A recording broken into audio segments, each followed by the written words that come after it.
Hello friend, नमस्कार। I am जेके। आज हम बताने वाले हैं सस्पेंडेड टाइप मैग्नेटिक सेपरेटर के बारे में।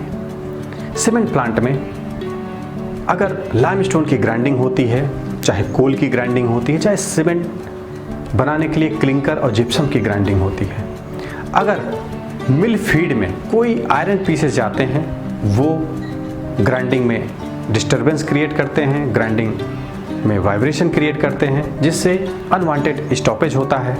उसको रोकने के लिए सस्पेंडेड टाइप इलेक्ट्रोमैग्नेटिक सेपरेटर लगाए जाते हैं, जो करीब 80% तक मेटल को रिमूव कर देता है।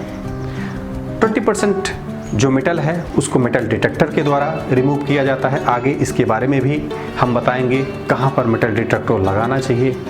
ये सारा डिटेल हम नेक्स्ट वीडियो में बताएंगे। चलिए आज हम इलेक्ट्रोमैग्नेटिक सेपरेटर के बारे में बताते हैं। Application of magnetic separator.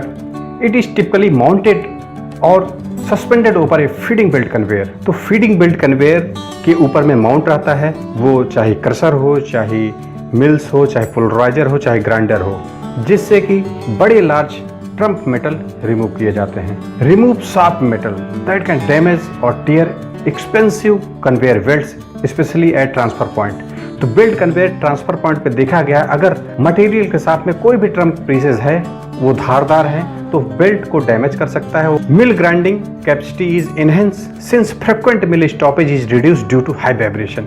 Installation location for maximum efficiency आप देख सकते हैं, दो पोजीशन है। Position 1, magnet mounted just over the stream of material leaving the head pulley. तो ये जो हेड पुल्ली के जस्ट ऊपर में लगाते हैं। मोस्टली देखा गया है कि अगर सीमेंट प्लांट में अगर मटेरियल में ज़्यादा डस्ट है तो इसको अवॉइड करते हैं इस पोजीशन के लिए। लेकिन अगर ये पोजीशन बहुत ज़रूरी है तो उस कंडीशन में हेड पुल्ली ये देखा गया है ये नॉन मैग्नेटिक होना चाहिए। और this position normally provide the most effective tramp iron removal. Position 2, magnet is mounted over the conveyor belt prior to head pulley. तो जस्ट हेड पुल्ली से 1-2 मीटर पहले ही मैग्नेटिक सेपरेटर को लगाया जाता है।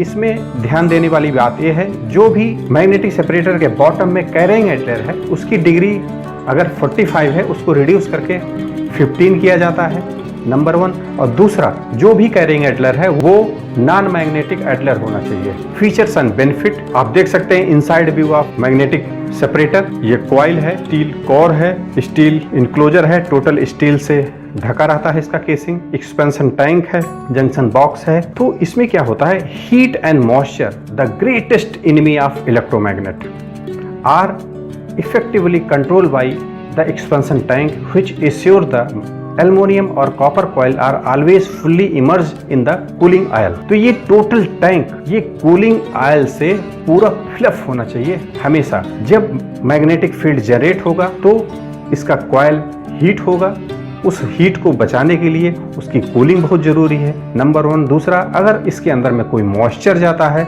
मॉइस्चर के वजह से भी फील्ड डैमेज हो सकता है। इसलिए केसिंग फुल्ली इनक्लोज होना चाहिए, ऑयल से टोटल फिलअप होना चाहिए। इसलिए आप देख सकते हैं जो एक्सपेंशन टैंक का हाफ तक इस लेवल तक ऑयल फिलअप रहता है। अगर इस लेवल तक अगर फिलअप है तो ये मान सकते हैं कि केसिंग टोटल ऑयल से फिलअप होता है। फैक्टर इन्फ्लुएंसिंग मैग्नेटिक कलेक्शन, पहला है बेल्ट स्पीड। अगर ओबियसली अगर बेल्ट स्पीड बहुत ज्यादा है, इसका मतलब ये हुआ कि बिग साइज का मैग्नेटिक सेपरेटर हमको चाहिए होगा, जिसका स्ट्रेंथ ज्यादा हो, वो ट्रम्प आयरन को रिमूव कर सके।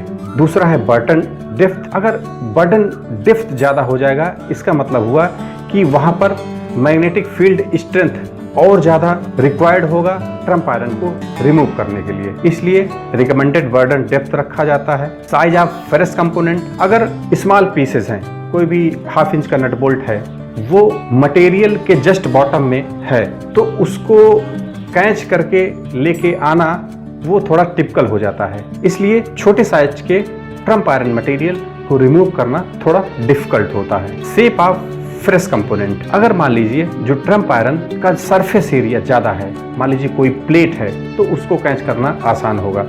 मान लीजिए कोई रॉड पीस है, लंबा पीस है, उसका सरफेस एरिया ज़्यादा है तो उसको कैच करना आसान होगा।